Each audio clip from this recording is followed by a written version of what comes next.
Bom dia, gente. Tudo bem com vocês? Espero que sim. Eu estou passando aqui para reforçar alguns conteúdos e hoje a gente vai falar de orientação. O que é orientação? A orientação é um conteúdo da geografia que nos ajuda a nos direcionarmos dentro do espaço geográfico, a tomarmos uma direção, a tomarmos um sentido dentro do espaço geográfico. Então, nós sabemos que há muito tempo o homem não tinha o GPS no celular, ele não tinha bússola, ele não tinha mapas, ele não tinha esses instrumentos que a gente tem hoje para se orientar no espaço geográfico. Então ele fazia uso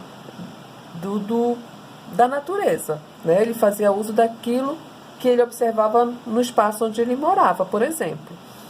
E eles faziam uso também dos astros. E durante o dia, o sol era imprescindível. Por quê? Porque eles observavam, eles sabiam até que horas, mais ou menos, era do dia, observando o sol. Então, eles observavam que o sol, todas as manhãs, aparecia de um lado e no final da tarde, ele meio que desaparecia do outro lado. Então, esse movimento a gente chama de movimento aparente do sol. Por que movimento aparente? Porque ele não existe de verdade. Nós sabemos que o Sol não se movimenta. Quem se movimenta é a Terra. Mas a gente, olhando daqui do planeta, a gente tem a impressão que é o Sol que se movimenta. Então, é isso aqui, ó. Nós temos aqui o Sol no centro do sistema solar, né? Seria o sistema solar se tivesse todos os planetas, mas nós só temos aqui a órbita da Terra, né? O que é órbita? É o caminho que a Terra faz, é o caminho que ela percorre ao redor do Sol. Então, como ela gira, ela faz dois movimentos importantes. Ela faz um movimento em volta do seu próprio eixo, que é o movimento de rotação. Esse movimento de rotação é no sentido oeste-leste, por isso que a gente tem essa percepção aqui, ó, do movimento aparente do Sol, porque a Terra faz justamente esse movimento aqui, ó, é sempre do oeste para o leste. Então a gente vê primeiro o Sol a leste e no final do dia a gente vê o Sol a oeste. Outra coisa interessante também é assim, ó, por exemplo, no movimento de rotação, vamos observar esta figura. No movimento de rotação, nós temos aqui uma parte do planeta iluminada pelo Sol, então é dia, e a outra parte do planeta, ela está escura. Então, observem, nós temos aqui o continente americano e nós estamos aproximadamente bem aqui. Vamos imaginar que aqui são 10 horas da manhã do dia 19, e lá do outro lado do planeta, são 10 horas da noite. Eles já estão seguindo para o dia 20.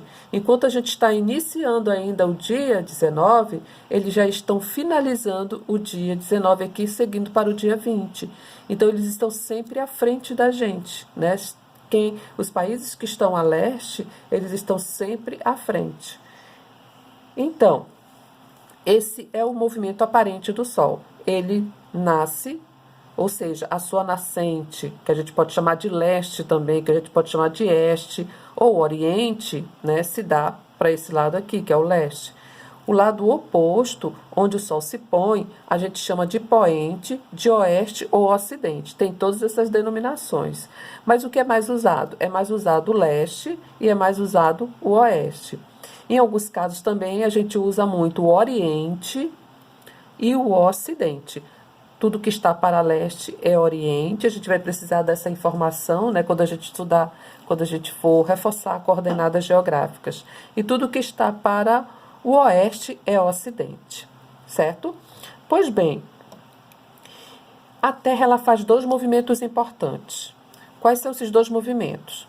Um é o movimento de rotação, que é aquele movimento que a Terra faz em volta do seu próprio eixo, que dá origem ao dia e à noite.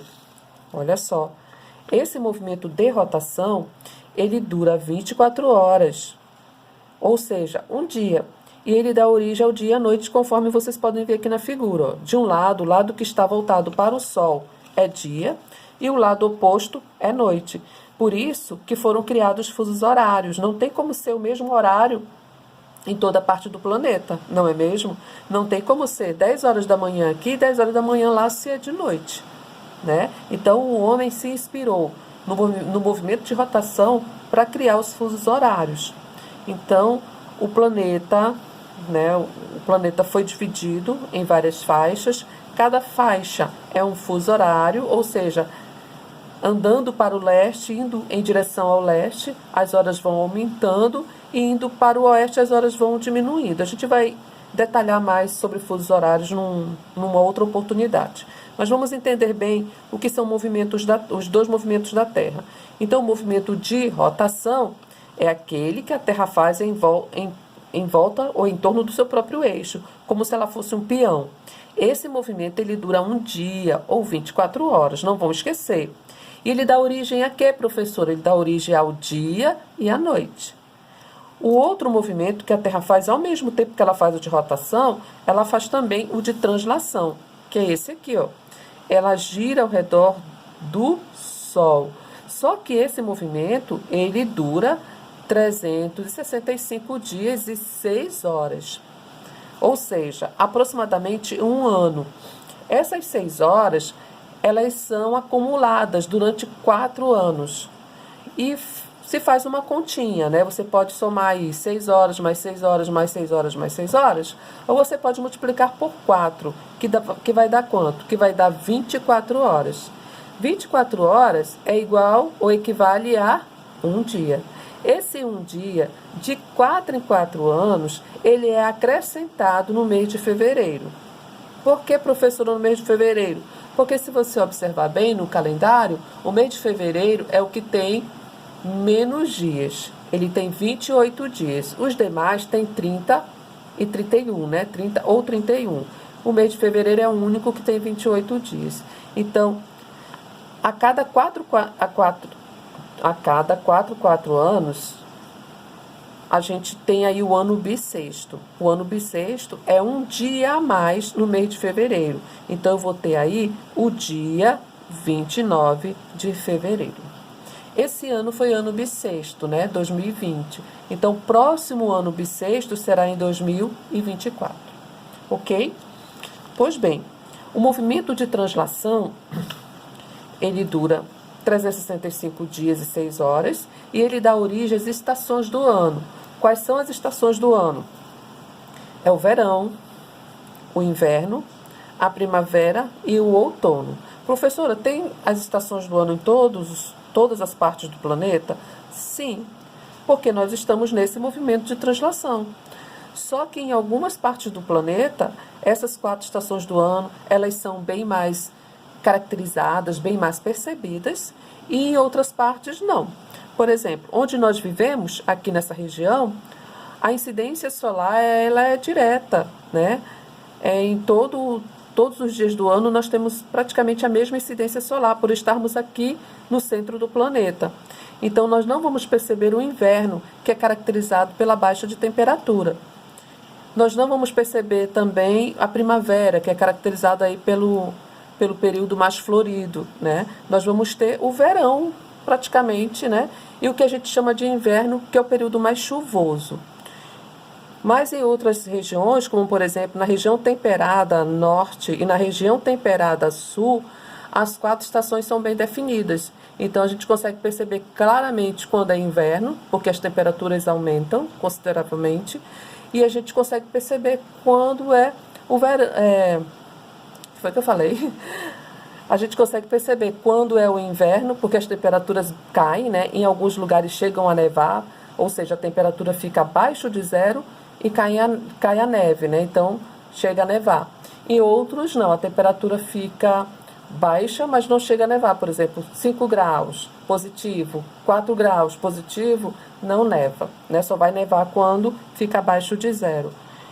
E quando é verão, a temperatura aumenta bastante, né? Então, eles conseguem perceber claramente aí o período mais frio e o período mais quente, que é o verão. Pois bem, então, o homem percebeu, né, que tem esse movimento aparente do Sol devido ao movimento de rotação e se estabeleceu que o lado para onde o Sol nasce seria leste, ou nascente, oeste ou oriente. mas o mais falado, o mais usado é leste ou oriente. Então, o lado oposto, observando aqui a figurinha do garotinho, olha só. Vamos dar um nome a esse garotinho. Quem será esse garotinho? Vai ser o Enzo, né? Por exemplo. Então, o Enzo aqui de braços abertos, ele aponta o braço direito dele para o sol e o braço esquerdo para o lado oposto. Então, o braço direito vai apontar para onde o sol nasce, que é o leste, e o braço esquerdo vai apontar para o oeste, para onde o sol se põe. Eu posso chamar de oeste ou ocidente. Tudo que está à frente será norte e tudo que está atrás será sul. Esses são os pontos cardeais. A palavra cardeal quer dizer principal. Por quê? Porque a partir desses pontos eu posso construir, formar outros pontos, que são os pontos colaterais e subcolaterais, que a gente vai ver aqui. Só um minuto.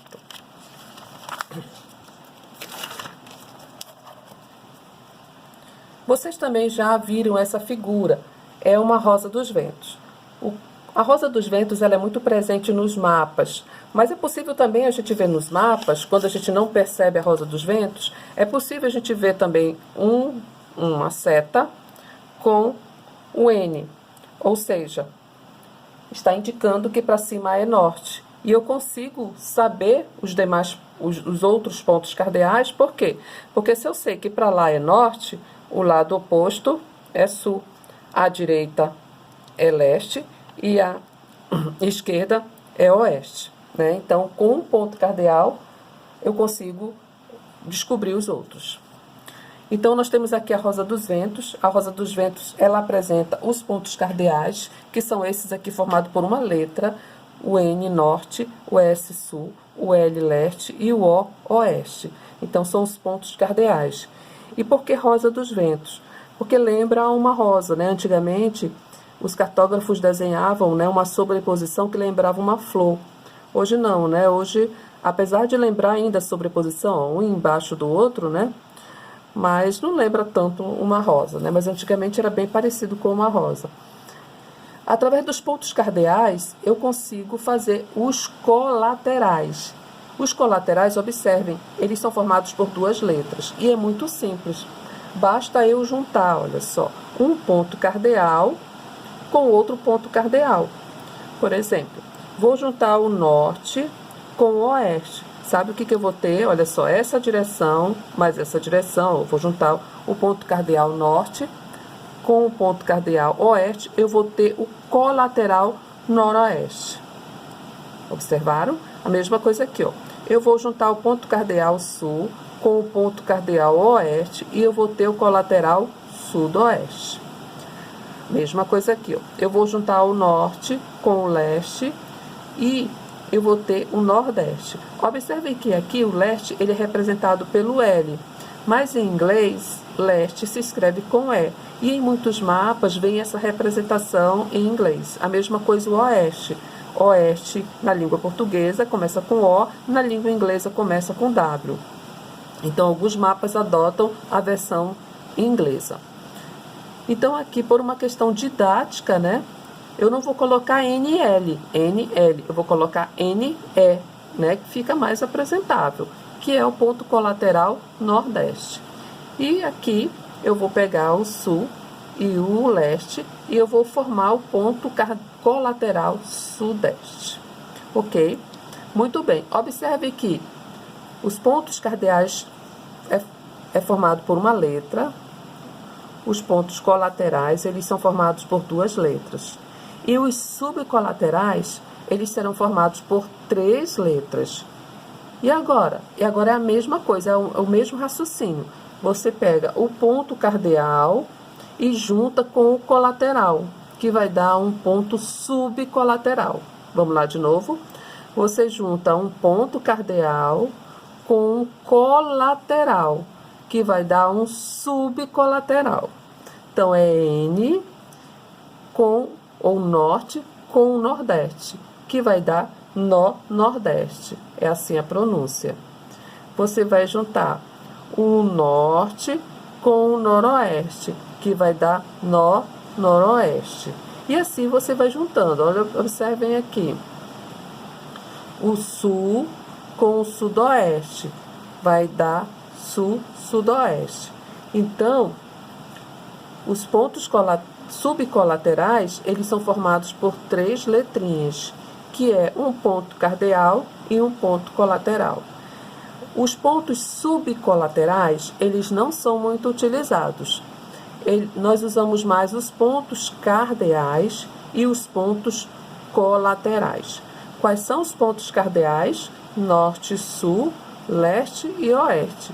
Quais são os pontos colaterais? Noroeste, nordeste, sudoeste, sudeste. Tudo bem?